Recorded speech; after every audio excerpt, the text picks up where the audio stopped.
ऊंचा है भवन, ऊंचा मंदिर, ऊंची है शान मैया तेरी।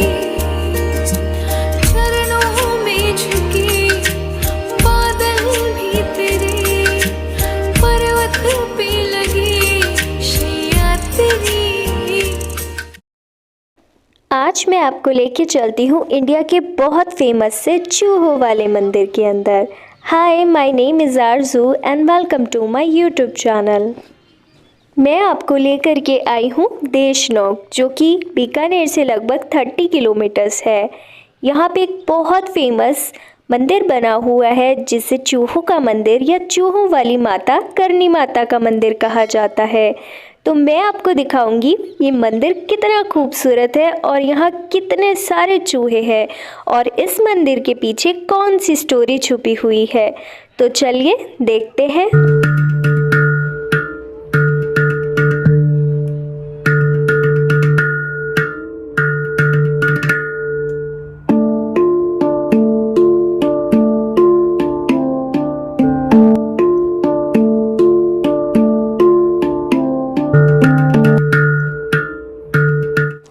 इस मंदिर को महाराजा गंगा सिंह जी ने बनवाया था और माता करनी को माता जगदम्बा का ही अवतार माना जाता है। माता का जन्म 1387 सन में हुआ था और ऐसा माना जाता है कि वो 151 साल तक जी थी। उसके बाद उन्होंने समाधि ले ली थी।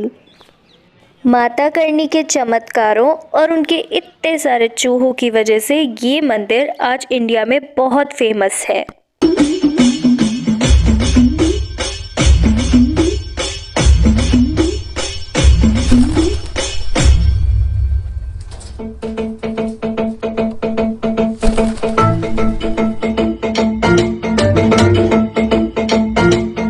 साल में आने वाले 2 नवरात्रों में इस मंदिर में बहुत ज़्यादा भीड़ लगती है। इतनी भीड़ कि लाइन में बस लगे रहो और दर्शन कर पाना बहुत मुश्किल हो जाता है। संगमरमर से बना हुआ ये मंदिर बहुत खूबसूरत लगता है और यहाँ पे बहुत ही सुंदर तरीके से नक्काशी की गई है।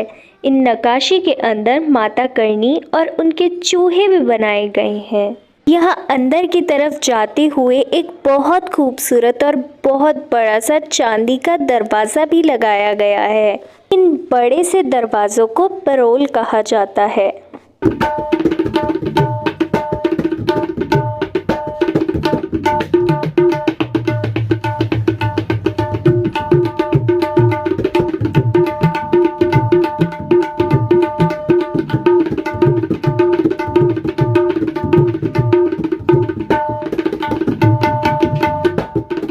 चांदी के दरवाजे पे बहुत खूबसूरत सी कलाकृतियाँ की गई है, जिसमें माता, उनके चूहे, शेर सब बनाए गए हैं। इसमें लगभग 220 किलो चांदी है। आपको पता है मंदिर के अंदर इतने सारे चूहे हैं, लेकिन मंदिर के बाहर आपको बिल्कुल भी चूहे दिखाई नहीं देंगे। और हैरान करने वाली बात यह है कि इतने सारे चूहे होने के बाद भी मंदिर में कभी भी बिल्ली नहीं आती है। मंदिर में इतने सारे चूहों को देख करके ऐसा लगता है कि ये इतने सारे चूहे आए तो आखिर आए कहाँ से। तो मैं आपको बताती हूँ, माता करनी की जब शादी हुई थी तो वो लोगों की सेवा और माँ जगदम्बा की भक्ति में ही लगी रहती थी। इसलिए उन्होंने अपनी जगह अपनी छोटी बहन की शादी करा दी थी।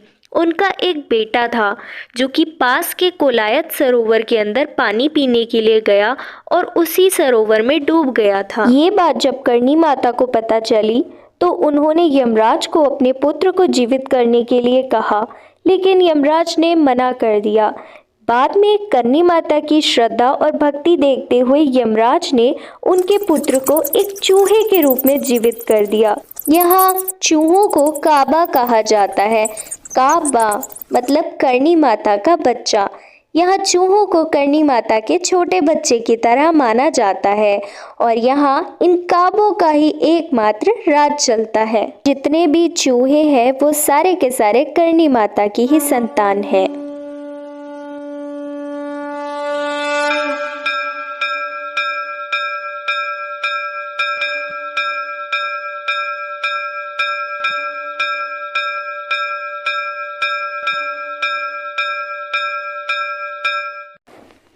मंदिर में एक बहुत खूबसूरत से दर्शन करने के लिए सभी के सभी श्रद्धालुओं को अपने पैर पूरी तरह से घिसा करके चलने होते हैं, जिससे कोई भी काबा आपके पैर के नीचे नहीं दबे।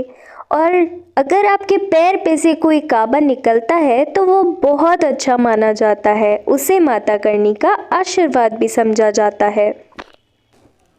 माता करनी और काबों को भोग लगाने के बाद में ही श्रद्धालुओं में प्रसाद को बांटा जाता है। और आपको पता है, चूहों के जूठे प्रसाद को खाने के बाद भी आज तक कोई भी यहाँ से बीमार नहीं हो कर के गया है। ये भी तो माता का ही तो एक चमत्कार है। ये देखो, ये तो एकदम टेंशन फ्री हो करके यहाँ पे सो रहा है। बाहर निकलते हुए भी माता के कई सारे मंदिर बनाए हुए हैं और उनमें भी काफ़ी सारे काबे हैं। एक और कहानी भी सामने आती है कि एक बार देशनोक पे 20,000 सैनिकों ने आक्रमण कर लिया था। तभी माता ने उन सारे सैनिकों को 20,000 चूहे के रूप में परिवर्तित कर दिया था और उन्हें इसी मंदिर में अपनी सेवा के लिए रख लिया था। यहाँ के चूहों ने कभी भी किसी भी श्रद्धालु को किसी भी तरह का नुकसान नहीं पहुँचाया है और ना ही उनका जूठा खाना खाने से कोई भी श्रद्धालु बीमार हुआ है। 25,000 से भी ज़्यादा चूहे हैं इस मंदिर के अंदर और यहाँ इतने सारे चूहे एक साथ रहते हैं। और इन चूहों में से कुछ सफ़ेद चूहे भी होते हैं और उनके दर्शन करना बहुत ज़्यादा लकी माना जाता है। एक बहुत चमत्कारी सी बात है कि ये सारे के सारे चूहे सुबह की और शाम की आरती को देखने के लिए अपने अपने बिलों से बाहर आ जाते हैं। आरती के टाइम कोई भी चूहा आपको अपने बिल में नहीं दिखाई देगा।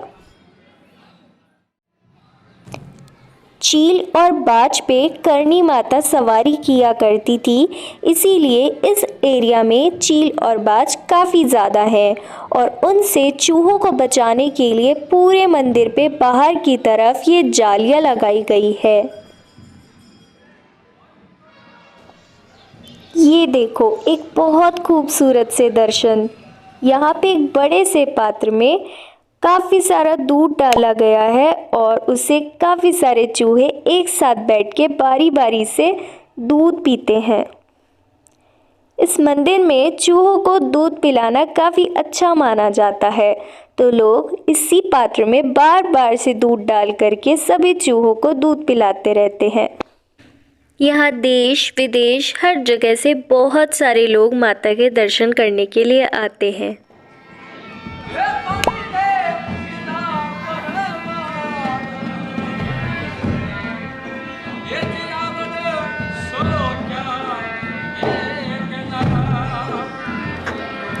यहाँ कई भक्त आकर के माता करनी के भजन गाते रहते हैं। सुबह पहले शुरू होकर के रात तक वो माता करनी के भजन गाते रहते हैं। करनी माता के सारे श्रद्धालु करनी माता के साथ साथ उनके काबों से भी बहुत प्यार करते हैं। वो उन्हें अलग अलग तरह की चीज़ें खिलाते रहते हैं।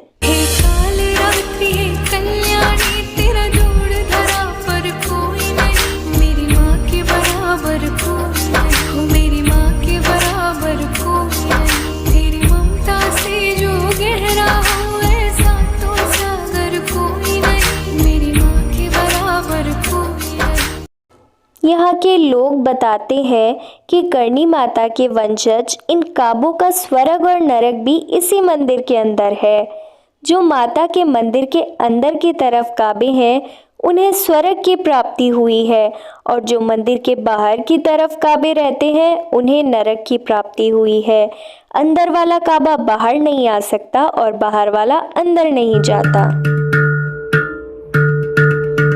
ये देखो, जब इन काबों के पास बैठ करके इन्हें हाथ लगा करके दूध पिलाया गया तो ये डर करके भाग जाते हैं।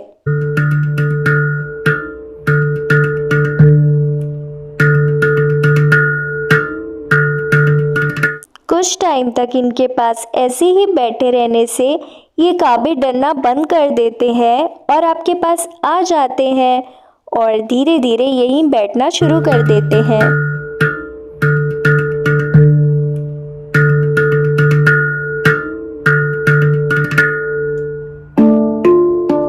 ये देखो, अब तो इतने सारे आ गए हैं और इन्हें टच करने के बाद भी ये भाग नहीं रहे।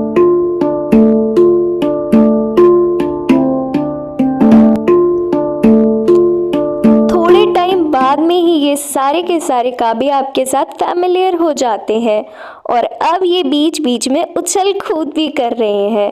या तो पास नहीं आ रहे थे या जा ही नहीं रहे हैं। आपको पता है, इस मंदिर से तो साइंटिस्ट भी शॉक्ड है क्योंकि यहाँ पे कभी भी प्लेग जैसी बीमारी नहीं फैली है।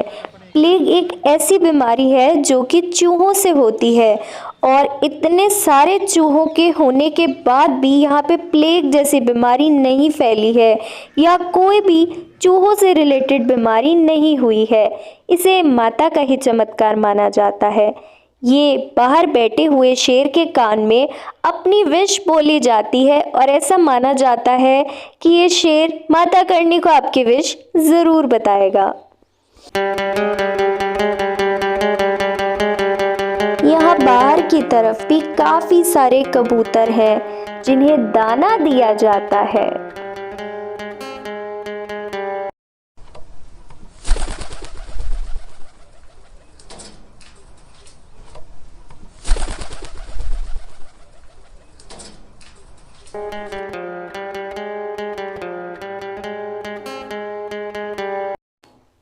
मुझे तो इस खूबसूरत से मंदिर में चूहे वाली माता के दर्शन करके काफ़ी अच्छा लगा।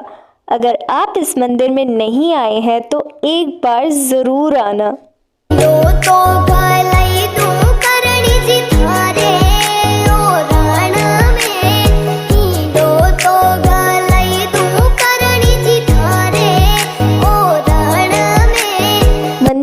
सामने की तरफ ही करणी माता का एक बहुत अच्छा सा म्यूज़ियम भी बनाया गया है। इस म्यूज़ियम के अंदर करणी माता से रिलेटेड सारी की सारी फ़ोटोज़ रखी गई हैं और काफ़ी सारी पेंटिंग्स बनाई गई हैं जिसके नीचे माता की पूरी स्टोरी और हिस्ट्री लिखी गई है। उससे पता चलता है कि माता के साथ क्या हुआ, उन्होंने क्या किया और ये सारा का सारा मंदिर कैसे बना। इस म्यूज़ियम से आपको करणी माता की ऑलमोस्ट सारी हिस्ट्री पता चल जाती है। ये खूबसूरत से माता के दर्शन करने के बाद में यहाँ के लोकल मार्केट को एक्सप्लोर करते हुए मैं निकलती हूँ घर की ओर। आपको वीडियो अच्छा लगे तो वीडियो को लाइक ज़रूर करना और इसी तरह की और इंटरेस्टिंग वीडियोस को देखने के लिए मेरे चैनल को सब्सक्राइब कर लेना। जय माँ करणी।